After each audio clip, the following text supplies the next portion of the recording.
오늘도 참 좋은 날입니다. 성스러운 주일 아침에 오늘도 주님을 사랑하는 여러분들에게 주님의 크신 은혜와 은총이 함께하기를 소원합니다. 우리 한번 옆에 분하고 뒤에 분하고 같이 한번 인사하십시다. 같이 예배들 반갑습니다. 우리 뒤에 용주가 휴가 나왔네요. 참 감사합니다. 하월이 준다는 것 같아요. 이 시간 들려주는 하나님 말씀이 나에게 쉼이 되고 또 도전이 되고 재충전이 되는 시간 되시기를 예수님의 이름으로 축원합니다.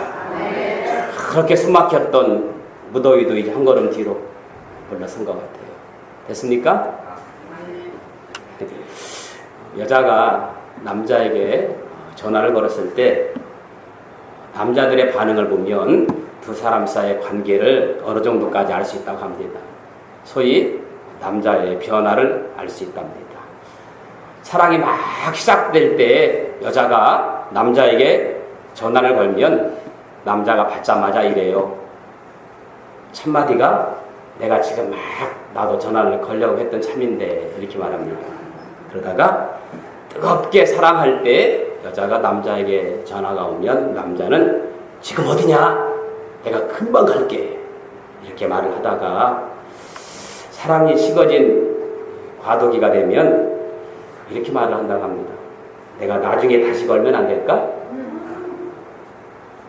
그러다가 권태기가 되면 남자가 어떻게 반응을 보이냐면 야, 넌 꼭 사람 바쁠 때 전화질이냐? 이렇게 말한다고 해요. 그러다가 둘 관계가 완전히 깨져버리면 전화기가 꺼 있어 소리샘으로 연결됩니다. 그런다고 합니다.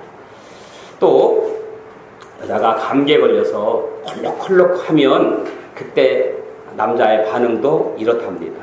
사랑이 막 시작될 때는 여기 약 지어왔다고 약봉지를 건네준답니다.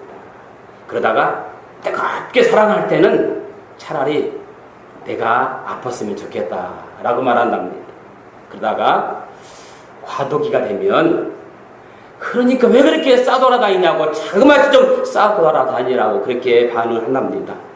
그러다가 권태기가 되면 남자가 어떻게 반응을 하느냐 하면 야, 음식에 콧물 떨어지겠다. 그러다가 관계가 끼어지게 되면 아까 네가 입댄 컵이 어떤 거냐? 그런다고 합니다. 우리 주위를 둘러보면 변해버린 사랑 때문에 눈물 짓는 사람이 의외로 많이 있습니다. 다른 사람은 변해도 그 사람만큼은 절대 변하지 않을 줄 알았는데 그래서 나름대로 기대를 많이 하고 있었는데 갑자기 변해버려서 실망할 때가 있습니다. 이처럼 세상을 살다 보면 나쁜 의미의 변화가 우리 주변에는 너무나도 많이 일어납니다. 생각이 변하면 마음이 변하고 마음이 변하면 행동이 변하고 행동이 변하면 습관이 변하고 습관이 변하면 사람이 변한다는 말이 있습니다. 이런 말은 한번 따라해봐도 좋을 것 같아요. 따라합시다. 생각이 변하면 마음이 변하고 마음이 변하면 행동이 변하고 행동이 변하면 습관이 변하고 습관이 변하면 사람이 변한다. 자, 다같이 시작. 시작부터가 잘못됐어요. 시작부터가 생각부터 시작해야 되는데 마음부터 들어갔어요. 다시 생각이 변한 것부터 시작. 생각이 변하면 마음이 변하고 마음이 변하면 행동이 변하고 행동이 변하면 습관이 변하고 습관이 변하면 사람이 변한다. 아멘. 자, 장로님 해봐요. 시작.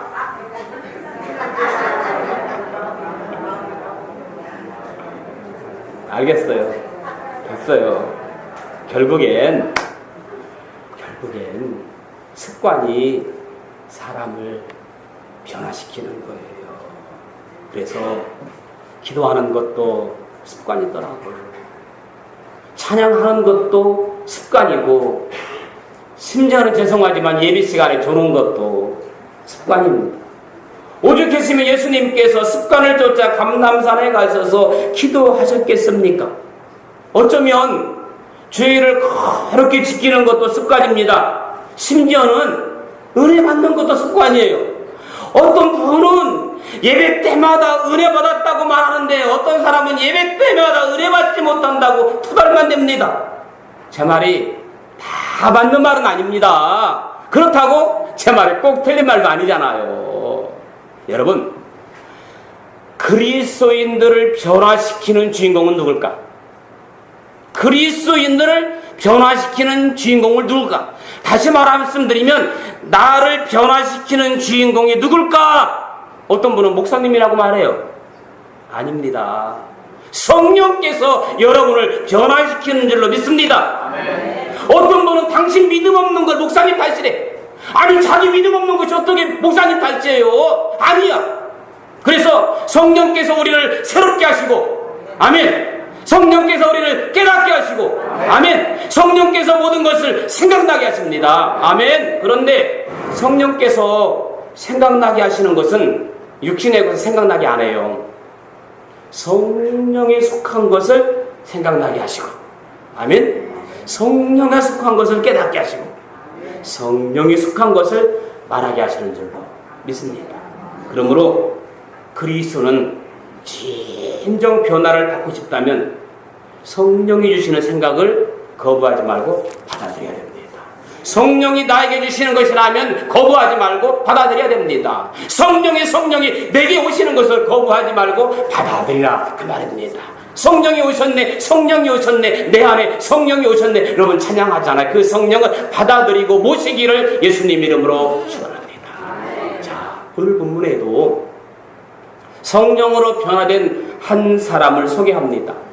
그 사람이 누구냐면 아리마대 요셉이라는 사람입니다. 사실 이 아리마대 요셉이라는 사람은 예수님 돌아가시기 십자가 전까지는 전혀 그 이름이 언급되어 있지 않다가 갑자기 십자가 사건 이후에 등장한 인물입니다. 왜 그랬을까? 성경에 보니까 아리마대 요셉도 제자라고 했는데 이 아리마대 요셉 제자가 그동안 한 번도 예수님 곁에 나타나지 않다가 마지막 십자가에 운명하실 때 아리마대 요셉이 그때 왜 짠 하고 나타났을까? 이유가 있더라고요. 한번 성경 찾아봤으면 좋겠어요. 요한복음 19장 38절 한번 읽어봤으면 좋겠습니다. 요한복음 19장 38절.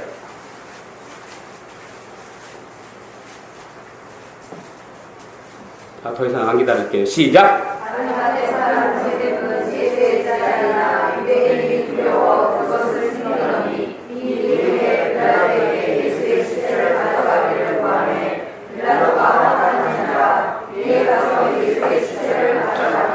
분명히 요한복음 19장에 보니까 아리마대 사람 요셉은 예수의 제자라고 했습니다.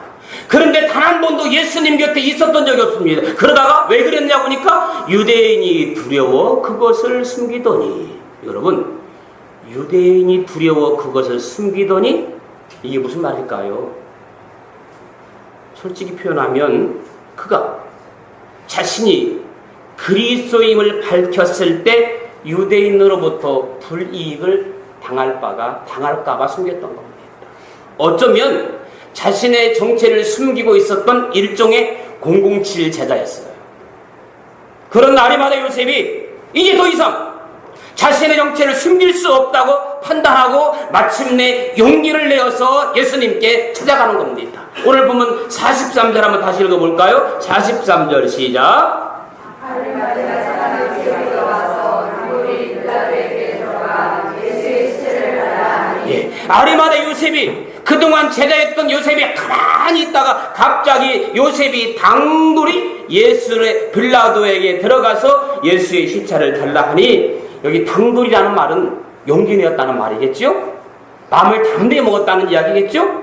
그가 예수의 시체를 달라고 공개적으로 요청하는 순간 그가 그리스도임을 공개적으로 드러나는 순간입니다.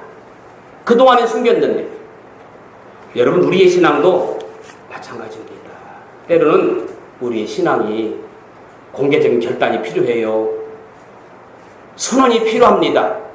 입으로 시인하여 구원을 얻는다고 했던 것처럼 때로는 내가 예수님의 사람이라고, 나 이제부터 하나님의 사람입니다, 나 이제부터는 예수 믿는 사람입니다, 이제부터 내 인생 하나님께 맡깁니다, 하나님께 내 인생 책임져 주옵소서, 아멘. 아멘. 이렇게 신앙의 결단이 필요합니다. 그래서 새신자가 교회에 등록하게 되면 또 영접기도 해주고 또 만민 앞에 인사도 하고 그리고 하나님의 자녀로부터 보호를 받고 축복을 받는 거예요. 아멘.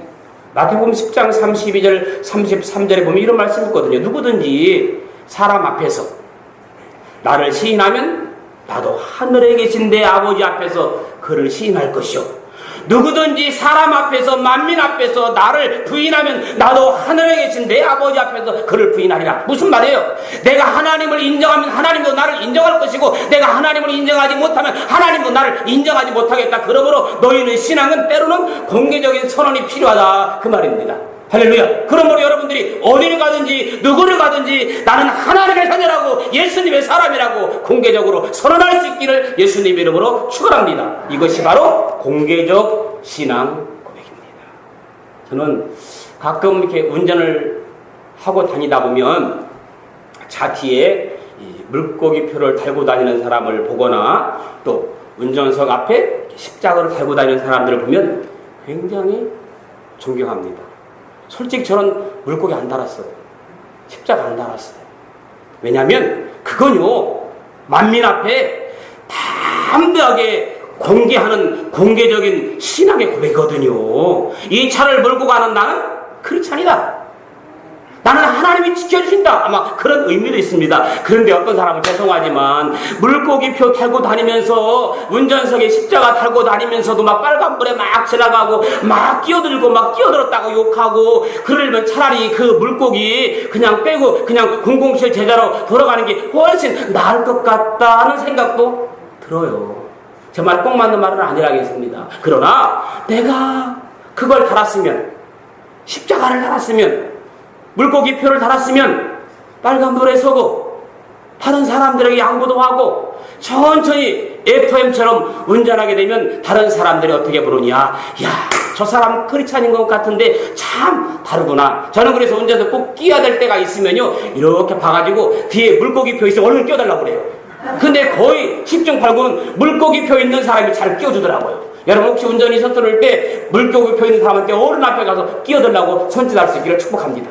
그런데 물고기표를 달았는데 안 껴준다? 그건 서투른 신앙이에요. 서투른 신앙이야. 자, 아레마다 요셉은 어떤 사람이었느냐? 오늘 본문에 보니까 오늘 27장 57절에 있는 말씀 보면요, 마태복음 27장에 있는 말씀 보면 저물었을 때 아레마다의 부자 요셉이라는 사람이 있습니다.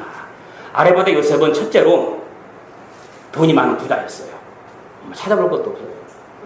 나중에 자신이 죽으면 시신을 장사 지내기 위해 개인 무덤까지 소유하고 있는 것을 보면 굉장히 돈이 많은 사람이었어요. 여러분 이렇게 사람을 만나보면 돈 없이 가난하게 사는 것보다 돈 많은 부자가 훨씬 낫더라고요. 여러분 가난하게 살지 말고 돈 많은 부자로 살 수 있기를 예수님의 이름으로 축원합니다. 또 두 번째 이 아리마대 요셉을 보니까 누가복음 23장 50절에 있는 말씀은 그는 공회의원이었다 그랬습니다. 공회의원이라는 말은 요즘 말로 말하면 국회의원 정도 되는 사람입니다. 또 마가복음 15장 43절에 있는 말씀 보니까 그는 하나님 나라를 기다리는 사람이었다 그랬습니다. 하나님 나라를 기다리는 사람. 그러니까 그리고 믿음의 제자였다. 그러니까 아레마다 요셉 어떤 사람이었냐면 정리해보면 돈을 많은 부자였고 돈만 많은 게 아니라 막강한 권력도 가지고 있고 막강한 권력만 가지고 있는 것이 아니라 하나님 나라를 사모하며 살아가고 있는 믿음의 사람이었다. 한마디로 갖출 것 다 갖출고 누릴 것 다 누리는 사람이었다. 그 말입니다. 아멘. 그런데 그는 예수님의 제자였음에도 불구하고 자기가 예수의 제자라는 것을 드러내지 않고 숨겼던 사람. 왜? 자기의 명예가 손상될까봐, 체면이 손상될까봐, 활동하는데 죄악이 있을까봐 자기가 예수님의 제자인 것을 숨겼다. 여러분 때로는요, 그럴 때 있잖아요. 내가 예수 믿는다는 이유 때문에 활동이 좁아질 때가 있을 수 있어요. 또 때로는 내가 예수 믿는 것다는 그런 때문에 제약을 받을 수가 있습니다. 그래서 예수 믿는다는 것을 꼭꼭 숨기는 비겁한 사람들이 오늘 아리마대 요셉만 있는 것이 아니라 우리에게도 그럴 때가 종종 있습니다. 그럼 그가 마침내 자기가 예수의 제자라는 것을 숨김없이 시점에 도달하는 것 같아요. 무엇이 이렇게 그를 변화시켰을까? 성경에 기록되어 있지는 않지만 추측컨대 아마도 예수님 십자가 사건을 둘러싼 어떤 충격이 이 사람의 마음을 바꿨을 것이라고 생각합니다. 자, 십자가 상에서 돌아가시는 예수님을 그는 먼 곳에서 주목하고 있었을 것입니다.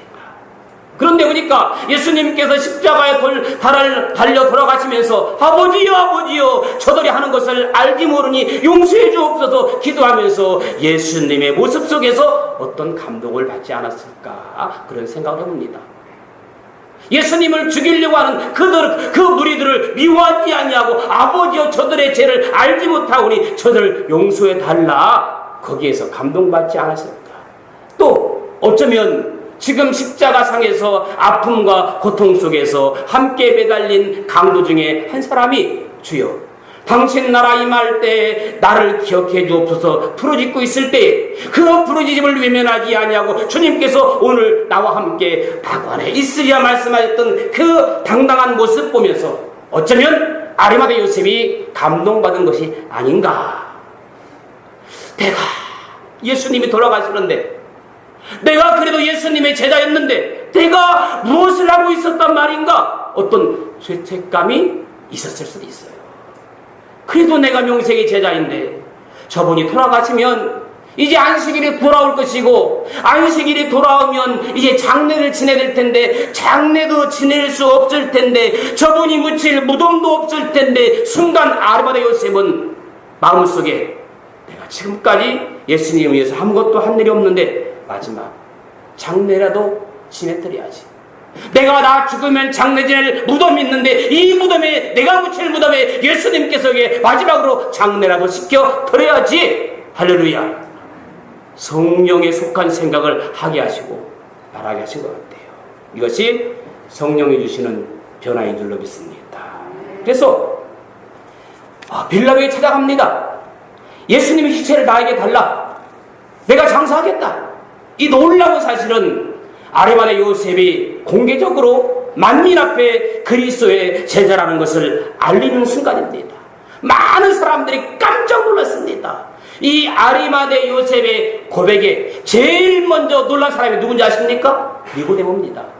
요한복음 3장에 등장하는 니고데모. 니고데모도 여러분 예수님 만난 적이 찾아보고 싶었으나 만나지 못했습니다. 그런데 이 아리마대 요셉의 놀라운 변화를 보고 요한복음 19장에 보면 이렇게 고백합니다. 일찍이 예수께 밤에 찾아왔던 니고데모도 이랬습니다. 여러분 니고데모와 예수의 처음 만난 그 장면 생각나십니까? 요한복음 3장에 집에 가서 읽어주십시오. 바리새인 중에 니고데모라는 사람이 있으니 유대인의 지도자라. 그가 밤에 예수께 와서 이르되 이렇게 시작이 되거든요. 그때 예수님께서 니고데모에게 무슨 이야기를 합니까? 거듭남에 대한 이야기를 하잖아요. 중생에 대한 이야기 하잖아요. 사람이 거듭나지 않으면 하나님 나라에 볼 수 없느니라 이렇게 시작이 되옵니다. 그때까지만 해도 니고데모는요 거듭남, 중생이 무엇인지 의미 자체를 몰랐던 사람입니다. 자, 저는 그때 틀림없이 니고데모가 예수님의 개인 전도로 거듭났을 것이라고 생각을 해요. 그 후에 니고데모의 세상 활동이 없잖아요. 그리고 니고데모도 소위 007 제자 중에 한 사람이었습니다. 그래서 밤에 찾아온 겁니다.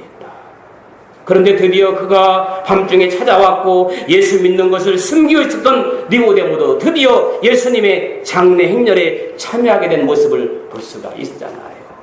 오늘 이 니고데모의 자세한 모습은 제가 수요일날 또 말씀드리도록 하겠습니다. 저는 우리 신앙이 공개적인 신앙이 될 수 있기를 축복해요. 아멘.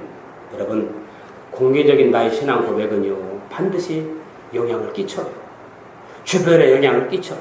그뿐만 아니라 나의 자신의 삶에도 큰 영향을 끼칩니다.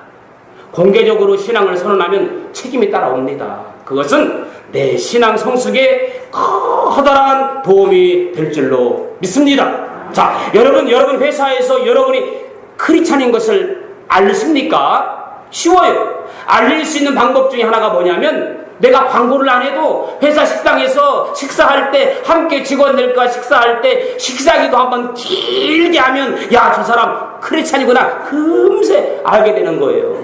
어떤 사람은 그게 부담스러워가지고 전혀 예수님과 상관없는 것처럼 속으로 간단하게 하고 그냥 식사하는 사람도 있잖아요. 틀림없이 지금 마음이 찔린 사람이 있을 겁니다. 또 교회에서 보면 믿는 사람이 분명한데 직장에 가면 시침이 쭉 빼고 믿지 않는 사람처럼 행동하는 사람들이 있습니다. 교회에서는 권사, 집사직분을 받을 정도로 믿음이 좋은 것처럼 보이는데 사업을 할 때는 세상으로 나가면 전혀 믿지 않는 사람처럼 행세하는 사람도 간혹 있더라고요. 교회에서 예배 드릴 때는 태산을 옮길 것 같은 믿음의 모습 보다가도 운전할 때 보면 언제 그랬냐는 듯이 막 가진 욕설 쏟아붓기도 하잖아요. 이게 우리들의 삶의 고백입니다. 자, 왜 이렇게 행동을 합니까? 크리스찬이라는 것을 밝히면 직장 생활이나 학교 생활이나 죄악을 받을 수 있다고 생각하기 때문에 그렇습니다. 물론 우리가 크리스찬이라는 것이 밝혀지면 불편할 수 있어요. 저도 마찬가지입니다. 저도요, 제가 목사인 것을 밝혀지면 그때부터 조심스럽게 행동해야 되고, 식당에 밥 먹을 때도 주의를 기울여야 되고, 또 사람을 만날 때마다 행동 하나하나가 조심스럽습니다. 그래도 저도 웬만하면 제가 목사라는 사실을 미리 밝히지 않아요. 거듭 말씀드리지만 신앙은 공개적이어야 합니다. 아멘? 여러분, 신앙은 혼자 비밀로 간직하는 것이 아니라 하나님 앞에 고백하고 사람들 앞에 선언하는 겁니다. 그래야 사단을 대적할 수 있고 영적 싸움에서 승리할 수 있고 기독교의 능력이 여기서 나타나는 겁니다. 할렐루야. 그러므로 오늘 이 말씀을 통해서 나의 신앙을 만민 앞에 사람 앞에 공개하는 공개적인 신앙 될 수 있기를 예수님의 이름으로 간절히 축원합니다. 여러분, 크리스찬들이 세상에 거룩한 영향력을 끼치지 못하는 이유가 뭡니까? 일어나 빛을 발해야 되는데 빛을 발하지 못하는 이유가 뭡니까? 크리스찬임을 드러내지 않기 때문에. 너희는 빛과 소금이라. 세상에 나가서 빛과 소금 밝혀야 되는데 세상과 적당히 타협하고 공공칠 크리스찬이 되어 살기 때문에 숨어서 죄를 짓게 되는 겁니다.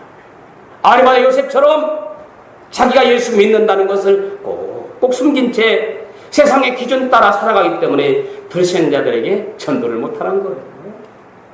내가 예수 믿는다는 것을 꼭 숨긴 채 믿는 사람은 절대로 평생 가도 전도를 못합니다. 아니, 옆집에 사람도 내가 교회 다니는 걸 몰라요. 앞집에 사는 사람도 내가 교회 다니는 것을 모르니.